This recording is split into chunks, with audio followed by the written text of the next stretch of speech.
ये वही केस था जिससे हम निपट रहे थे। ये उन केसेस में से एक था जो हमारे हाथ में आते ही एक चुनौती साबित हुआ। हम एक ऐसे चक्रव्यूह में फंस गए थे कि इस केस फाइल को क्लोज करना नामुमकिन सा लग रहा था। साहब, मैं रोज सुबह की तरह नदी आया था, लाश देख के सर घबरा गया, वो बस्ती भागा, वो सब इन सबको इकट्ठा कर लिया साहब। तुमने जब पहली बार बॉडी को देखा तब बॉडी इसी तरह पड़ी हुई थी? नहीं साहब, पीट के बल थी, हमने उलट दी। देखकर उल्टी आ गई थी सर।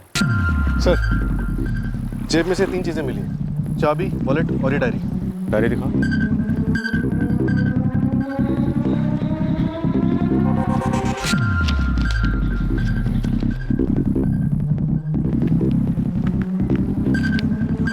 वॉलेट में से 2 फोटोग्राफ्स मिली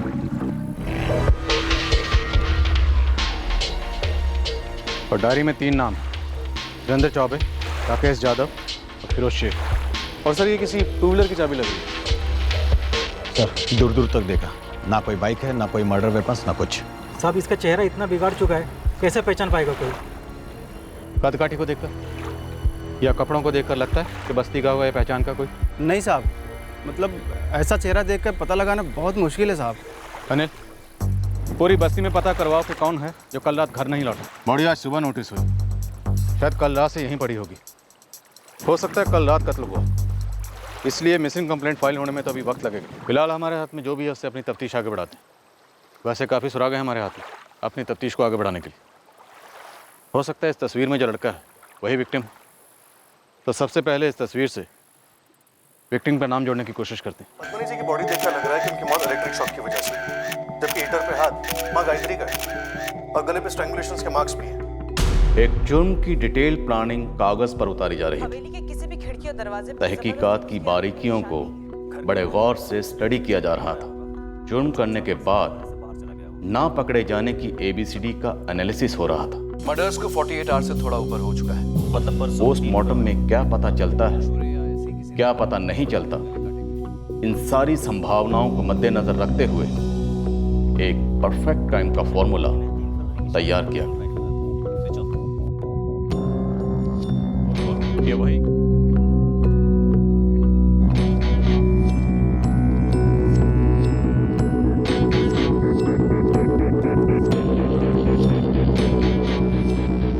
सुरेंद्र चौबे, राकेश यादव, फिरोज शेख।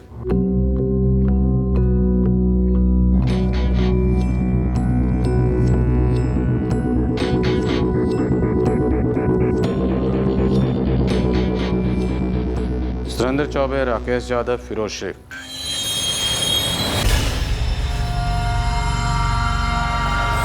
कत्ल कल यानी 16 जून की रात को हुआ होगा। हम लाश की डिटेल्स और तस्वीरें आपको भेज रहे हैं। अपने स्टेशन में आने वाली हर मिसिंग कंप्लेंट पर नजर रखिए और किसी जवान लड़के की मिसिंग कंप्लेंट आए तो हमें तुरंत कांटेक्ट कीजिए। बस्ती के हर एक घर में पूछा, ऐसा कोई जवान आदमी नहीं है जो कल रात को घर नहीं लौटा। और ये दोनों? नहीं साहब, ये हमारी बस्ती के नहीं है। हमारे पास 3 नाम है, सुरेंद्र चौबे, राकेश यादव और फिरोज शेख। पता करो क्या इस बस्ती के हैं या बस्ती में रहने वालों से इनका कोई ताल्लुक है। और हाँ, किसी भी लावारिश पड़ी बाइक पर अपनी आंखें खुली रखो। ठीक है साहब। लालू, लवारिस लाश की जेब में से एक डायरी मिली, इसमें 3 नाम लिखे, सुरेंद्र चौबे, राकेश यादव और फिरोज शेख। इन नामों के आगे यूपी लिखा है। यूपी मतलब उत्तर प्रदेश होना चाहिए, नहीं? यहाँ शाहजहाँपुर भी लिखा है। तो एक काम कर, शाहजहाँपुर का एक चक्कर लगा और पता करके लड़का वहाँ का है कि नहीं। हो सकता है उसे यहाँ अपने उज्जैन में लगा किसी ने खत्म कर दिया। साहब, ये 3 नाम कोई धुरंधर अफलातुन नाम तो है नहीं जो पूरे शाहजहाँपुर में वर्ल्ड फेमस हो। लाश की जेब में से एक वॉलेट निकला जिसमें 2 फोटोग्राफ्स मिले। ये लड़का विक्टिम हो भी सकता है और नहीं भी, लेकिन ये जो लड़की है लड़के की करीबी होगी। साहब, ये फोटो अपनी मदद करेगी शायद। चलिए शाहजहाँपुर से शुरू करते हैं। चेहरा और गला इतनी बुरी तरह कुचला गया है कि फर्स्ट एनालिसिस में एग्जैक्ट कॉज ऑफ डेथ बताना बहुत मुश्किल है इंस्पेक्टर। मौत का वक्त? कल 16 जून की रात 9 और 10 बजे के बीच में रात को मर्डर हुआ है। उम्र? लगभग 25 और 27 के बीच। लिंग काट दिया गया, चेहरा बुरी तरह से बिगाड़ दिया गया है। डॉक्टर, ये किसी गुप्त पंथ या तांत्रिक ग्रोह का काम हो सकता है? वैसे आज तक मैंने कभी कोई ऐसा केस नहीं देखा। नहीं साहब, मैंने इनको पहले कहीं नहीं देखा। अपनी पर्चियों की बुक छान ले, 16 की रात को कोई बाइक लगी होगी जो अभी तक लेने नहीं आया। नहीं साहब, ऐसे कोई बाइक या स्कूटर तो यहाँ पे नहीं है। भाईजान, शाहजहाँपुर को छोटा सा गांव समझे हो, जहां चौपाल में 3 नाम पुकारे और तीनों के तीनों हाजिर हुए। और वैसे भी हम अपनी डायरी में सिर्फ उन्हीं लोगों के नाम लिखते हैं जिनके हमारी तरफ पैसे बनते हैं। तो मुश्ताक चाचा आप ये समझ लो कि ये जो बंदा मरा है ना, उसके पैसे निकलते थे इन तीनों के, राकेश यादव, सुरेंद्र चौबे और फिरोज शेख। सिर्फ नाम से कोई काम हो सकता है? मोबाइल नंबर है तुम्हारे पास इनका कोई? अरे चाचा अब ये डायरी हमने थोड़ी ना लिखी है। खैर छोड़ो, अब ये बताओ इन दोनों को कहीं देखा है? ना। पक्का? हमारे साथ रह के वक्त जाया ना करो। अगली गली में जिला दफ्तर है, वहाँ इनका चिट्ठा मिल जाएगा। अरे माई बाप, हम तो सिर्फ जड़ी बूटी देते हैं बीमारी के लिए। दमा हो, पुरानी खांसी हो, सब ठीक हो जाता है। ऊपर वाले की रहमत से 2 अच्छी बातें भी कह देते हैं। बाबा कुरैशी, तुम मशहूर हो अपनी झाड़ फूंक के लिए, ये तुम्हारी 2 अच्छी बातें। मालिक, हमारा सब कुछ जुबानी होता है। ये उंगली काटना, आदमियों की लिंग विंग काटना, नहीं जी ना, तौबा, ऐसी विधि हम नहीं करते। पर ऐसी विधि हुई तो है। अब तुम मुझे बताओ कि किसका काम है? कौन है तुम्हारा वो बिरादर जिसने कांड किया है? शिव शिव शिव शिव, ऐसी विकृति के बारे में हमसे पूछ रहे हैं? हम तो प्याज लहसुन तक नहीं खाते। हम आप पर कोई आरोप नहीं लगा रहे, बस इतना बताइए कि ये जो नर बलि की विधि होती है ये कौन लोग करते हैं? जिस गांव की तरफ कभी जाना ही ना हो तो उसका नाम जानकर हम क्या करेंगे? जगन, 5 थानों की सभी लावारिस 2 व्हीलर्स लाइनअप की, लेकिन ये चाबी किसी की नहीं थी। कल पूरा दिन पूरी रात पेट्रोलिंग गाड़ी ने सारा उज्जैन छान मारा, लेकिन कहीं पर भी लावारिस बाइक नहीं मिली। बस ये चाबी लेके घूम रहा है। जितने भी 2 व्हीलर मैकेनिक हैं सबको टटोलो। हो सकता है कातिल ने सेकेंड हैंड बेच दिया। बाइक की चाबी है तो बाइक भी होगी।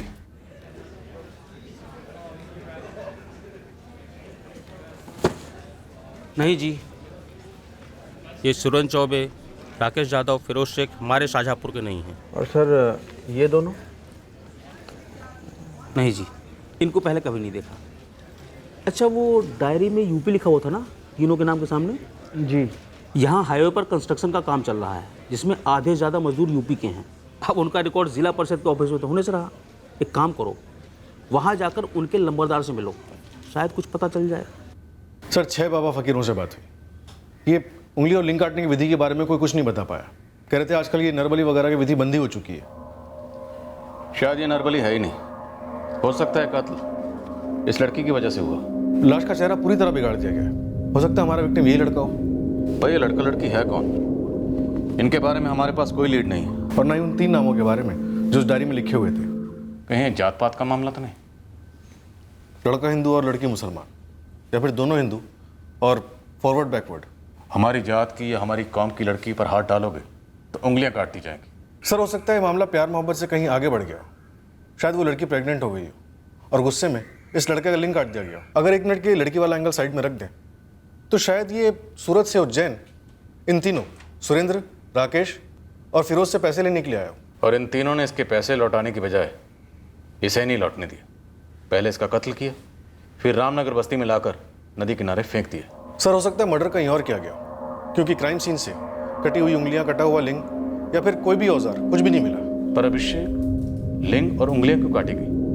मोटिव क्या है? चेहरा बिगाड़ना तो स्टैंडर्ड प्रैक्टिस है। और फिर उसकी जेब में ये बाइक की चाबी मिली, लेकिन बाइक नहीं मिली। तो क्या यह बंदा सूरत से उज्जैन बाइक पर आया था? और अगर नहीं तो ये अपने साथ बाइक की चाबी क्यों लेकर आया होगा? सर हो सकता है सूरत से आते वक्त उसकी जेब में बाइक की चाबी रह गई हो। और अगर ये बंदा सूरत का रहने वाला है तो अब तक इसकी मिसिंग कंप्लेंट फाइल हो चुकी होगी। हमें लाश 17 जून की सुबह को मिली। कत्ल 16 की रात को हुआ था। मैं सारी डिटेल्स और लाश की तस्वीरें भेज रहा हूँ, और उन लड़का लड़की की तस्वीरें भी भेज रहा हूँ जो हमें लाश के पास मिले थे। तुरंत भेज दो अभिषेक, हम पूरे सूरत में लुकआउट करते हैं। कत्ल 16 को हुआ था, आज है 18 जून। मिसिंग कंप्लेंट तो फाइल हुई होगी अब तक।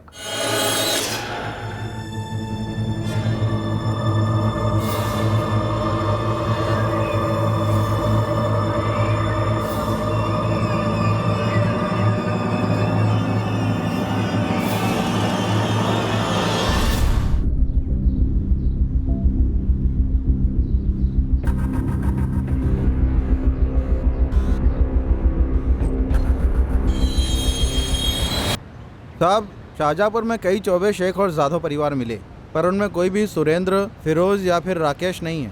हाईवे पर दिहाड़ी मजदूरों में चेक किया? हो सकता है सूरत से कोई सुपारी मिली हो कि भैया बंदा शाहजहाँपुर आने वाला है, इसे ख़त्म कर दो।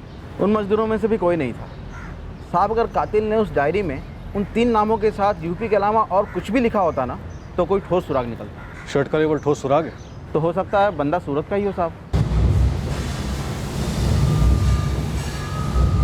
હાલર સાહેબ આ શર્ટ મારી કંપનીનું જ છે, મારી કંપનીનું લેબલ પણ છે। अश्विन भाई, उज्जैन पुलिस एक मर्डर केस की तहकीकात कर रही है। मारे गए आदमी के बदन पर यह शर्ट था। मुझे खुशी है कि मेरी कंपनी के शर्ट लोग पहनते हैं, लेकिन सारे पहनने वाले का रिकॉर्ड तो मेरे पास से नहीं मिलेगा ना भाई। कुछ तो मिलेगा आपके पास। वैसे सूरत और सूरत के बाहर के सारे डीलर्स का टेलीफोन नंबर, नाम, पता मैं आपको दे सकता हूँ। उनमें से कोई उज्जैन भी सप्लाई करता हो। ये बंदा उज्जैन का भी हो सकता है। नहीं अभिषेक, ये बंदा सूरत का नहीं लगता है। हम तो शर्ट कंपनी तक भी पहुंच गए हैं, लेकिन हाथ कुछ नहीं लगा। कोई मैचिंग मिसिंग कंप्लेंट भी नहीं मिली है। और वो फोटो वाले लड़का लड़की कुछ नहीं। डबल श्योर करने के लिए पोस्टमार्टम डॉक्टर से फिर एक बार एज की वेरिफिकेशन करा लो, शायद कोई एरर हो। नहीं, कोई एरर नहीं है। विक्टिम 25 और 27 के बीच का ही होगा, और हमारी सेकेंड एनालिसिस के मुताबिक मौत स्ट्रैंगुलेशन से हुई है, उंगलियों के या लिंग के काटने से नहीं हुई है। गला घोटने से मौत मतलब साफ साफ मर्डर, तो हम नरबली वाले एंगल को रूल आउट कर सकते हैं। पर फिर भी ये उंगलियों और लिंग का काटना प्लेन मर्डर को कैसे एक्सप्लेन करता है? पॉइंट। एनीवे, मैंने डीएनए प्रिजर्व किया है, बाकी सारी डिटेल्स आपके पास हैं।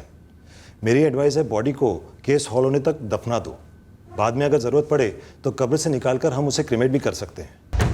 अब सर्च ऑपरेशंस पूरे मध्य प्रदेश स्टेट में एक्सपैंड किए गए। स्टेट के सारे मिसिंग कंप्लेंट खंगाले गए ताकि कोई भी इस डिस्क्रिप्शन का बंदा छूटने न पाए। अभी भी जीरो सर। लड़का लड़की के फोटोज, बाइक की चाबी सब डेट क्लूज मालूम हो रहे हैं। क्राइम सीन से मोबाइल डंप डेटा भी निकाला। Nothing sir. अभिषेक, मुजरिम ने परफेक्ट टाइम नहीं किया, हम परफेक्ट टाइम होने दे रहे हैं। हम किसी बड़े पैमाने पर कोई चूक कर रहे हैं। कुछ ना कुछ ऐसा है जो हम मिस आउट कर रहे हैं। सर, मिस आउट करने जैसा कोई एंगल ही नहीं बन रहा। ह्यूमन इंटेलिजेंस, सर्वेलेंस सब कुछ आजमाया, शर्ट के लेवल तक को लॉजिकल कंक्लूजन तक फॉलो किया, रिजल्ट जीरो सर।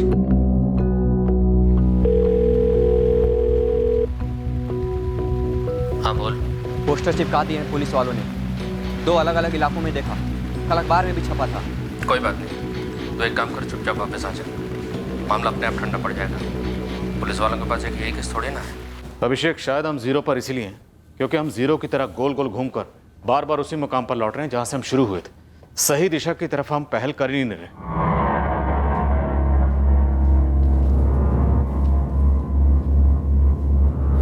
उन सारी चीजों की तरफ एक बार फिर से लौटते हैं जो हमारे लीड्स बने। सबसे टॉप पर था जाहिर सा लीड, पत्थर से चेहरा कुचला गया ताकि पहचान हो ही ना पाए। लेकिन शर्ट का लेवल छोड़ दिया गया, गलती से या फिर जानबूझकर, ताकि हम सूरत की तरफ भागें और हमारे हाथ कुछ भी ना लगे। अभिषेक, लाश के पास जितने भी सुराग छोड़े गए हैं वो शायद इसी इरादे से प्लांट किए गए हैं ताकि हम घूमते रहें, गोल गोल गोल गोल।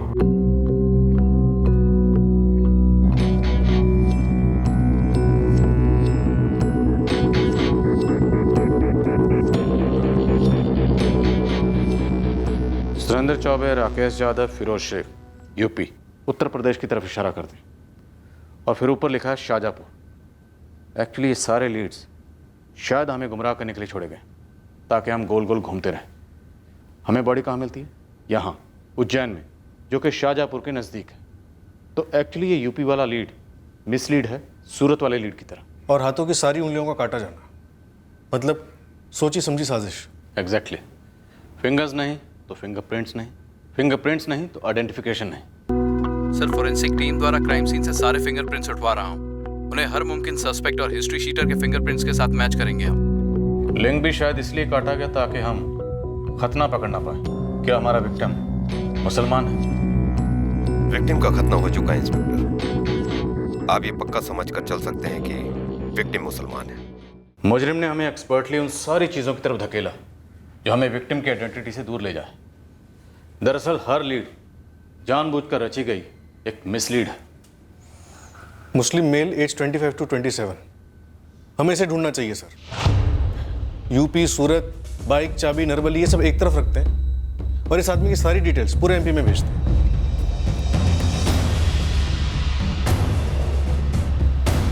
सही कहा आपने। नदीम सैयद नाम है इस बंदे का, उम्र 25 साल। इसकी मिसिंग कंप्लेन हमारे पास 17 जून को आई थी। इस नदीम सैयद ने आखिरी बार 16 जून की दोपहर में अपने अम्मी और अब्बू से बात की थी, यहीं भोपाल में। ये नदीम सैयद आपके भोपाल का ही लड़का है? हाँ अभिषेक, हमने एमपी स्टेट के हर पुलिस थाने में इसकी फ़ोटो और डिटेल्स भिजवाई है, चेक कीजिए। 17 जून की फीड में आपके पास जरूर आई होगी। आपका नदीम 16 तारीख को गायब हुआ और हमारे विक्टिम का मर्डर भी 16 को ही हुआ। नदीम की उम्र 25 साल थी और हमारे विक्टिम की उम्र 25 और 27 के बीच। इस नदीम के माँ बाप हर दूसरे दिन पूछने आ जाते हैं यहाँ। उज्जैन? नहीं तो उज्जैन में तो हमारा कोई भी रिश्तेदार नहीं है, और जहां तक हम जानते हैं कि नदीम कभी किसी काम से उज्जैन गया ही नहीं। इकबाल जी, वैसे हम भी दावे के साथ तो कह नहीं सकते, पर आपको और तहसीन जी को हमारे साथ उज्जैन चलना होगा शिनाख्त के लिए। अरे भाई, किसकी शिनाख्त? कैसी शिनाख्त? वहाँ एक लाश मिली। क्या हुआ? पुलिस क्या कह रही थी? उज्जैन, शिना? वहां की पुलिस को कोई लाश वाश मिली है। हाँ, तो क्या हुआ? वो हमें क्यों फोन कर रही है? उनका कहना है कि वो लाश हमारे नदीम की हो सकती है।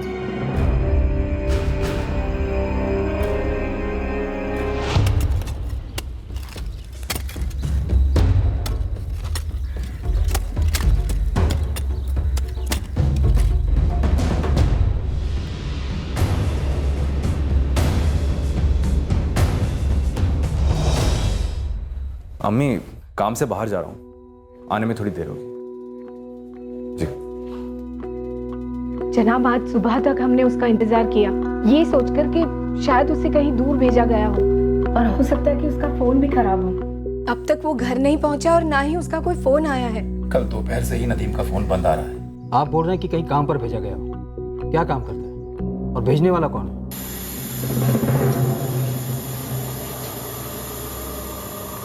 सर, अपने गोविंदपुरा में शक्ति इंडस्ट्रियल एस्टेट है, वहाँ पर ही हमारा नदीम एसी रिपेयरिंग का काम करता है। वसीम बेग नाम है उसके मालिक का। वसीम बेग? शक्ति स्टेट वाले जो अभी कॉर्पोरेशन के इलेक्शन में खड़े, वही? जी जी वही। पर वसीम भाई का कहना है कि उन्हें नहीं पता कि नदीम कहाँ चला गया है। अरे इकबाल भाई, हम भी नदीम को फ़ोन लगा लगा कर थक गए हैं। हमें लगा उसने बिना बोले छुट्टी मार ली, लेकिन अब उसका फ़ोन भी ऑफ आ रहा है। वसीम भाई, नदीम का फ़ोन तो कल रात से ही बंद आ रहा है। ऐसे कैसे गायब हो गया? कुछ तो बोला होगा आपसे। हमें लगा आपको पता होगा। वैसे कल नदीम ने अपनी अम्मी को फ़ोन करके बताया था कि वो किसी काम से बाहर जा रहा है, लौटने में देर हो जाएगी। वसीम जी, नदीम ने जाने से पहले आपसे कुछ कहा नहीं? मालिक, अगर उसने मुझसे कुछ कहा होता तो मैंने इकबाल मियाँ को बताया होता ना। नदीम सर मुझसे इतना कह के गया कि उसको अपना कोई निजी काम पूरा करना है। कैसा निजी काम यार, जो तुम्हें काम के वक्त ही करना है? तुम्हें पता है ना काम को लेकर कैसी मारामारी चल रही है। भाईजान, मैं कल फुल डे फुल नाइट कर लूँगा। आज थोड़ा ज़रूरी काम है, प्लीज़ जाने दीजिए। ठीक है, जाओ, लेकिन टाइम से आ जाना। नदीम कभी भी बेवजह छुट्टियां नहीं मांगता और अपने काम में भी सटीक है। अब 2 दिन से गायब है, इसलिए मैं ज़्यादा परेशान हो रहा हूँ। मैंने अपने लड़कों को भी खोजने लगाया है। आखिर जाकर कहाँ जा सकता है ये नदीम? कोई लड़की का चक्कर? मालिक, बहुत छोटी सी यूनिट चलाता हूँ अपना घर चलाने के लिए, और दिल से आवाम की खिदमत करना चाहता हूँ, सिर्फ इसलिए चुनाव लड़ रहा हूँ। अब इस सब के बीच में कौन अपने मुलाजिम के चक्करों का हिसाब रखेगा? आप प्लीज़ नदीम को ढूंढ निकालिए, अपने अम्मी अब्बू का इकलौता है। नदीम के कॉल रिकॉर्ड्स हमने 17 को मंगवाए थे, जिस दिन कंप्लेन हुई थी। आखिरी लोकेशन तो भोपाल की है। तभी तो हमारा सारा सर्च ऑपरेशन भोपाल पर ही फोकस रहा। हालांकि हमने नदीम के सारे डिटेल्स पूरे एमपी में भिजवा दिए थे, और भोपाल के सारे एक्सीडेंट के केसेस भी हमने छान मारे थे, छोटे मोटे क्लिनिक से लेकर सरकारी हॉस्पिटल तक। उज्जैन की तो हमने सोची भी नहीं थी, क्योंकि कोई कारण ही नहीं था। वैसे माँ बाप ने शिनाख्त तो कर ली है, तो हम विक्टिम को नदीम सैयद मान सकते हैं, लेकिन फाइनल कन्फर्मेशन डीएनए टेस्ट के बाद ही होगा, ताकि डाउट की कोई गुंजाइश न रहे। वैसे दोनों केसेस के बाकी सारे डिटेल्स तो मैच कर रहे हैं, सिवाय इसके कि आखिरी लोकेशन उज्जैन नहीं भोपाल है। और एक अजीब बात है इस फ़ोन को लेकर। कॉल रिकॉर्ड में गौर कीजिए, नदीम का फ़ोन सिर्फ 2 महीने पुराना है और किसी शमशेर खान के नाम पर खरीदा गया है। कौन है शमशेर खान? फर्जी नाम है। आप बता रहे थे कि ये नदीम किसी एसी रिपेयर यूनिट में टेक्नीशियन था? जी हाँ, वसीम बेग की यूनिट में। नदीम इस नंबर से अपने बॉस वसीम, अपने पेरेंट्स, क्लाइंट, कुछ दोस्तों और रिश्तेदारों को कॉल करता था। वसीम बेग की वाइफ रुखसाना को भी कुछ कॉल्स हुए। हमने वसीम और रुखसाना दोनों से कंफर्म भी किया था। इंस्पेक्टर साहब, ऐसे सीधे हमारे घर चले आने से पहले आपको ज़रा सा एहतियात बरतना चाहिए था। चुनाव लड़ रहा हूँ, हमारे मुखालफों को पता चलेगा तो बात का पतंगड़ बनाने का मौका मिल सकता है। फिलहाल नदीम नहीं मिल रहा है और मैं ये जानने के लिए आया हूँ कि नदीम ने फर्जी नाम से मोबाइल क्यों लिया। रुखसाना जी, आप कुछ कहेंगी? आपकी तो बात होती थी। नदीम हमारे यहाँ पिछले 3 सालों से काम कर रहा है और इन 3 सालों में उसने कभी भी कोई भी फर्जी काम नहीं किया। निहायती नेक, ईमानदार और मेहनती लड़का है। जिंदगी में कभी कुछ फर्जी कर ही नहीं सकता। बिल्कुल, मैं भी यही कहने वाला था। दरअसल नदीम का पिछला फ़ोन पानी में गिर गया था, इसलिए उसने नए फ़ोन के साथ नया सिम ले लिया। मैंने पूछा भी ऐसा क्यों कर रहे हो, तो क्या बोला? बोला सिम नए इंस्ट्रूमेंट के साथ किसी अच्छी डील में मिल रही है। लेकिन इंस्पेक्टर साहब, ये बात मैं मान ही नहीं सकता हूँ कि नदीम किसी भी तरह का कोई फर्जी काम कर सकता है। आप नदीम को ढूंढ निकालिए, बहुत नेक बंदा है। हो सकता है किसी के बहकावे में आ गया हो, किसी ने फंसा लिया हो, कुछ गलत हो गया हो। सर, हमने हर मुमकिन एंगल टटोला, कहीं ये बंदा नदीम किसी चक्कर में तो नहीं फंस गया। आप लोगों के पास इस एंगल को लेकर चलने का एक मजबूत कारण था, फर्जी नाम। कोई बंदा ऐसा क्यों करेगा? और सबसे बड़ी बात ये कि वो उज्जैन क्यों आया होगा या फिर लाया गया होगा। नदीम का उज्जैन से कोई ना कोई कनेक्शन जरूर था जो भोपाल में कोई नहीं जानता, या फिर जानबूझ के अनजान बन रहा है।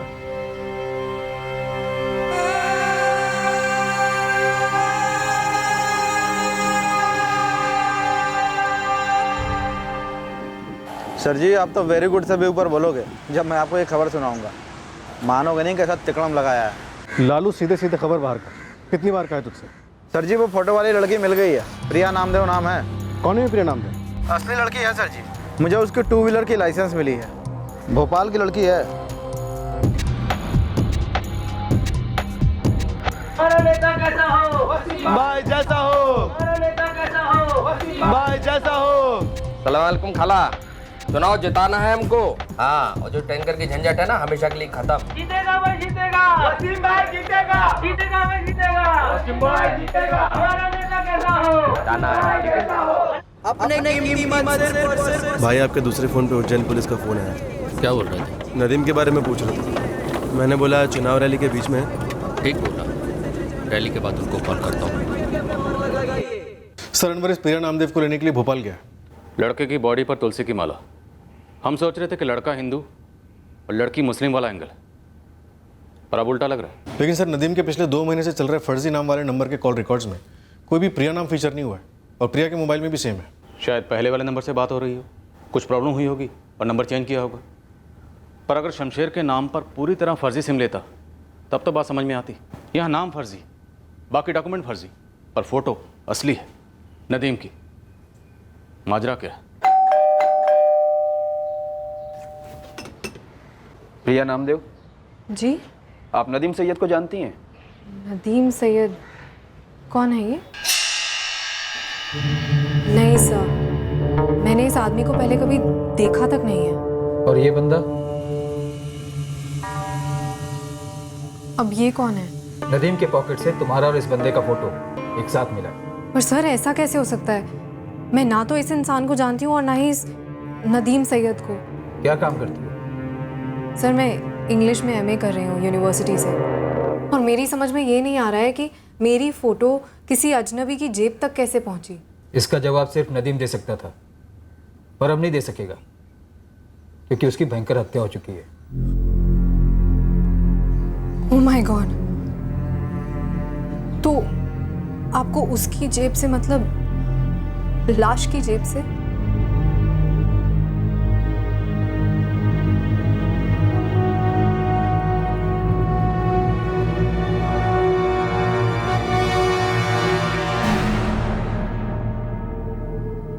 माफ कीजिए मालिक, चुनाव प्रचार के बीच में हूँ, इस वक्त उज्जैन आ ही नहीं सकता। वसीम साहब, नदीम से आखिरी बार रूबरू बात करने वाले आप ही। तो ये कोई गुनाह है? नदीम उज्जैन क्यों आया होगा? ये तो मैं अनवर साहब को भी बता चुका हूँ कि मुझे नहीं मालूम कि नदीम का उज्जैन में क्या काम था। कुछ तो बताया होगा। अरे इंस्पेक्टर साहब, जिसने अपने अम्मी अब्बू को नहीं बताया वो हमें क्यों बताएगा? हो सकता है आपकी बेगम को बताया, रुखसाना साहिबा को। ज़रा उनसे मेरी बात करवाइए। देखिए इंस्पेक्टर साहब, जितना मैं जानता हूँ उतना ही वो जानती है और उतना ही बताएगी। आप बात तो करवाइए। कह रहा हूँ ना, फिजूल में अपना वक्त बर्बाद कर रहे हैं आप लोग। नदीम ने किसी को नहीं बताया कि वो उज्जैन क्यों जा रहा है।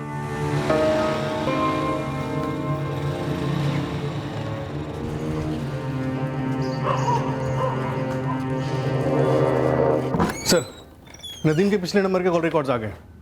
प्रिया नामदेव? कहीं नहीं सर। अभिषेक?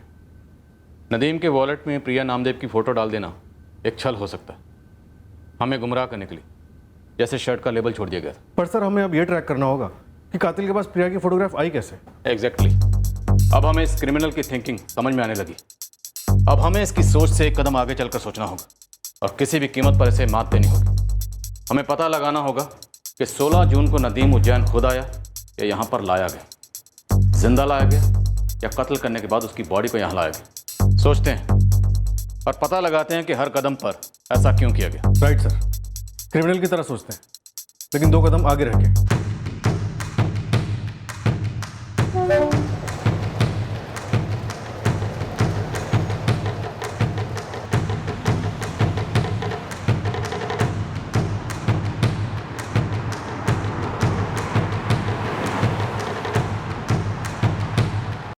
सर ये तो सरासर हैरेसमेंट है। सर मैं एक बार थाने आ चुकी हूँ और आपको साफ साफ बता चुकी हूँ कि मैं किसी नदीम सैयद को नहीं जानती, तो फिर मैं दोबारा थाने क्यों आऊँ? प्रिया जी, मैं श्योर हूँ कि आप वैसे इस केस में शामिल नहीं हैं, लेकिन आप ज़रूर एक ऐसे इंसान से कनेक्टेड हैं जो इस केस से जुड़ा हुआ है, और हम बस वो कनेक्शन ढूंढ रहे हैं।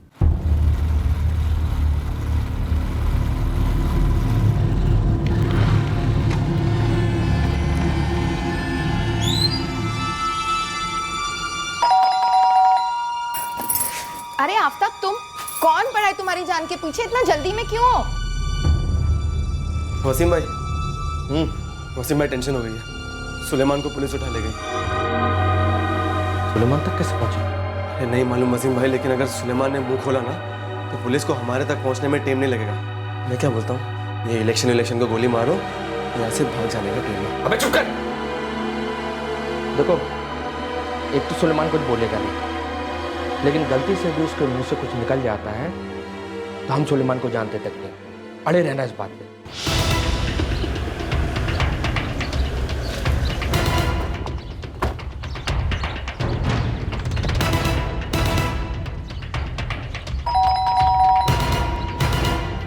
पुलिस। लेकिन कोई पुख्ता सबूत तो होना चाहिए ना आपके पास? सब दिखाएंगे थाने में। अभी आप अपने टांगों पर चलेंगे हमारे साथ, या घसीट कर ले जाए भरे मोहल्ले में? ए, जबान संभाल के। आप एक इलेक्शन के उम्मीदवार से बात कर रहे हैं जो 100% जीत कर आने वाले हैं। आपके शौहर ऑलरेडी हार चुके हैं बुरी तरह। जमानत जब्त।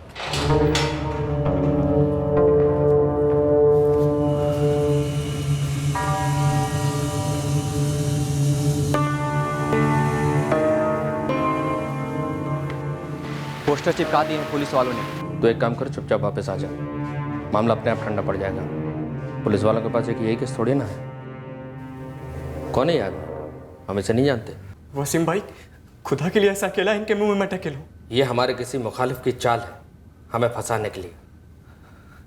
कहीं आप लोगों की तो नहीं? मैं इस आदमी से आज तक मिला भी नहीं कभी। अरे बस करो वसीम भाई, बस करो साहब, 1 नंबर का झूठा है। इसने मुझसे खुद फोटो मंगवाए, मैंने इसे 2 फोटो दिए। वसीम भाई, ये दोनों कैसे रहेंगे? ये तूने बढ़िया काम किया सुलेमान। नाम क्या है? प्रिया नामदेव।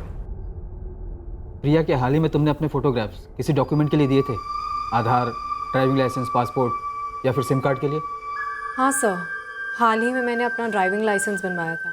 डायरेक्ट आरटीओ से बनवाया था या फिर किसी एजेंट को पकड़ा था? नहीं सर, एजेंट के थ्रू। वहीं आरटीओ के बाहर बैठता है, सुलेमान कादरी नाम है उसका। इस 2 टके के दल्ले ने कहा और आपने मान लिया? ये लड़के जिसने भी हमें फंसाने के लिए पैसे दिए ना, तुझे नाम बता उनका। किसी और का कि हमारे साथ डाल रहा, साले हरामखोर। तूने हम पर हाथ उठाया, हम पर, ये जानते हुए कि हम कौन है। हम जान गए हैं कि तू कौन है, इसलिए तुझे ये ऑटोग्राफ दिए। अभी तो महज खाता खोला, अब धीरे धीरे तेरा एक एक पुर्जा खोले। परफेक्ट प्लानिंग की थी ना तुमने। हम पकड़ने निकले थे आफ्ताब खान को, पर पता चला ये तो पहले से तुम्हारे पास पहुंचा हुआ है। हमारी तो मतलब निकल पड़ी, एक के साथ एक फ्री। आफ्ताब खान, तू बाइक पर था नदीम के साथ, उसे उज्जैन ले जा रहा था। सीसीटीवी फुटेज है हमारे पास।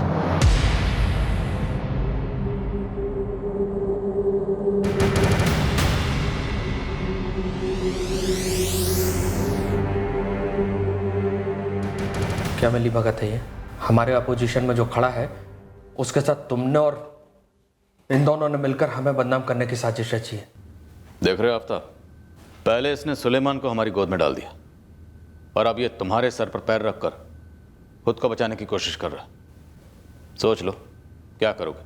वसीम भाई के लिए खुद की जान गंवाओगे या खुद की जान बचाओगे? वसीम भाई ने कहा था कि सब कुछ परफेक्ट होगा। भाईजान, नदीम को? हाँ भाईजान, लेकिन चुनाव सर पर है, कहीं पकड़े गए तो बहुत बुरे फंसेंगे। 3 महीने से झकने मरा रहा हूं। ऐसी प्लानिंग की है कि दुनिया की कोई भी पुलिस हम तक कभी नहीं पहुंच सकती। परफेक्ट मर्डर होगा ये। पद्मनी जी की बॉडी देखकर लग रहा है कि उनकी मौत इलेक्ट्रिक शॉक की वजह से हुई, जबकि हीटर पे हाथ मां गायत्री का है और गले पे स्ट्रैंगुलेशंस के मार्क्स भी हैं। परफेक्ट फील्डिंग देखो मेरी। पहले स्टेप के मुताबिक 2 महीने पहले मैंने नदीम को नया फोन, नई सिम दिलाई, फर्जी नाम और डॉक्यूमेंट्स के साथ। नदीम। जी भाईजान। तेरा फोन पानी में गिर गया था ना, नया नहीं लिया? भाईजान वो काम में इतना लगा हुआ था कि टाइम ही नहीं मिला, आज जाकर नया ले लूंगा। कोई जरूरत नहीं, ये ले मेरी तरफ से लो, नया फोन, नई सिम, नए नंबर के साथ। पुराना नंबर भूल जा, और हाँ, हर महीने जो इसका बिल आएगा ना वो भी हम भरेंगे। भाईजान दोबारा सोच लो, बैठाकर समझाते हैं ना नदीम को। कुत्ते की दुम और नियत कभी सीधी हुई है? बुरा मत मानिएगा, लेकिन एक बार भाभी जान से भी बात करके देख लीजिए। अगर कुत्ते की दुम सीधी नहीं होती तो कुतिया की भी तो नहीं होती ना।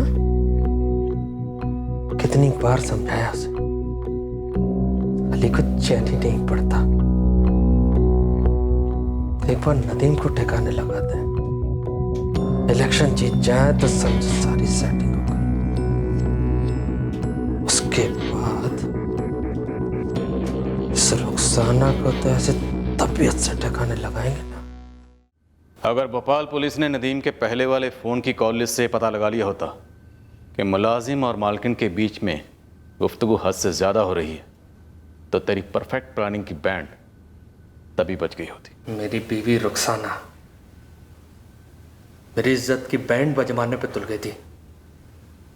बहुत कोशिश करी दोनों को समझाने की, लेकिन ऐसी भी क्या खराबी है। घर के एसी में जब बार बार नदीम को बुलाती है सर्विसिंग के लिए, काम होता है इसलिए बुलाती हूँ। एक हाथ नहीं मारो उसको, जोर से डांटा, बक गए सब। क्या काम होता तुम लोग का दोपहर में?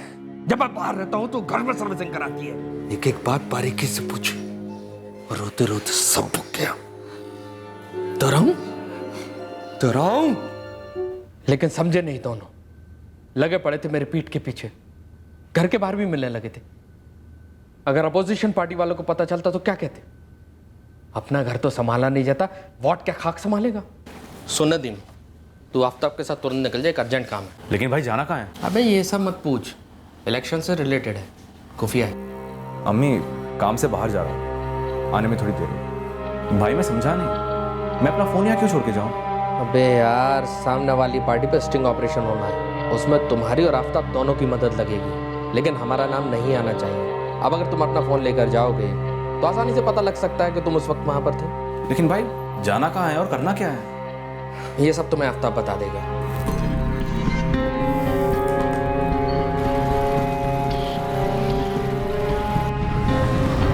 वसीम भाई, नदीम के घर वाले पुलिस के पास जाएंगे जरूर, और फिर बात आप तक आएगी, लेकिन हम तक आते आते रास्ते में दम तोड़ देंगे। मेरे या हमारे खिलाफ किसी को रत्ती भर भी कुछ नहीं मिलना।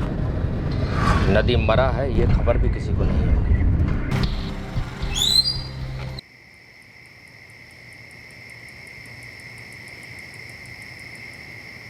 ये कौन सा वीडियो बनने वाला है आफ्ताब? वसीम भाई ने कहा था कि यहाँ और भी लोग होंगे और हमें उनकी मदद करनी होगी, है ना? वो देखो और लोग। वसीम भाई आप यहाँ?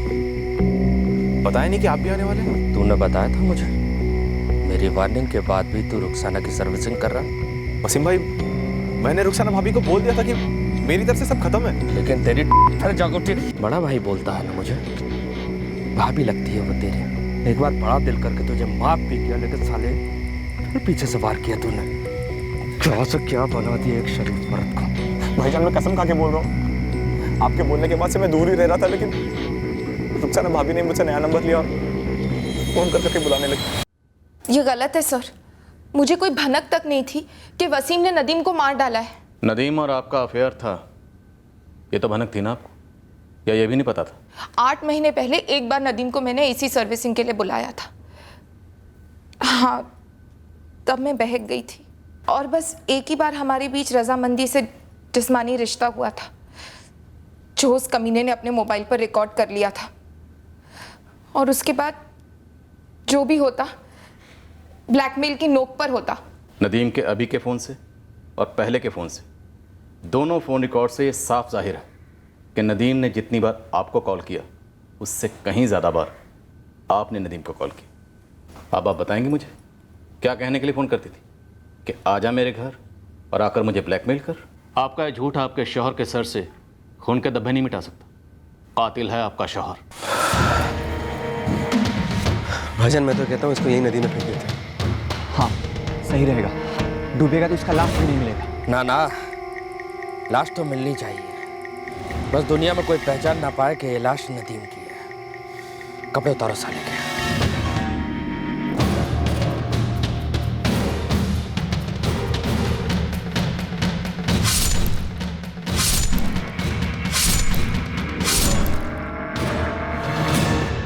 पहना दो उसको, पर्स, डायरी, चाबी पैंट के पॉकेट में डाल दो उसके।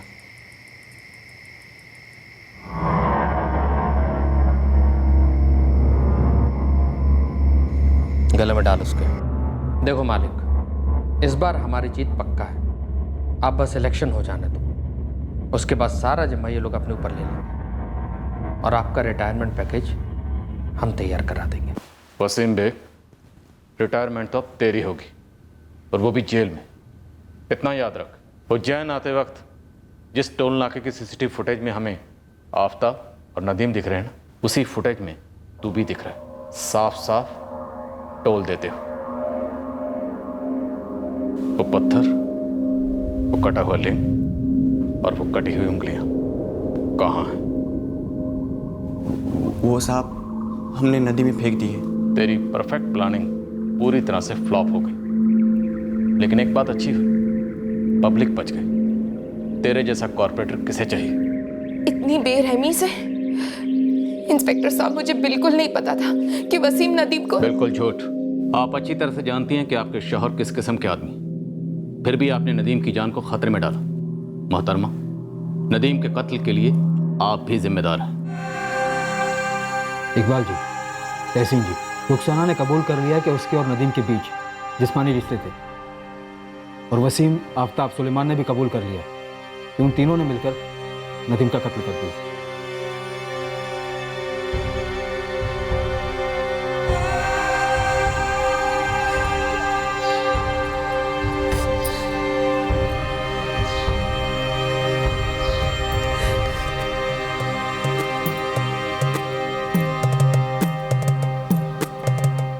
दुनिया में ऐसी कोई प्लानिंग नहीं हो सकती जिसमें इंसान किसी को नुकसान पहुंचाकर खुद बच निकले।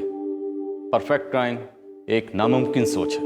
ये इंसानी फितरत का दस्तूर है जो हर क्रिमिनल सोचता है कि वो पार कर गया, पर ऐसा नहीं होता। परफेक्ट क्राइम कभी हो ही नहीं सकता, क्योंकि परफेक्ट क्राइम सिर्फ एक भ्रम है, एक ख्याल है जिसका वास्तविकता में अस्तित्व नामुमकिन है। जय हिंद।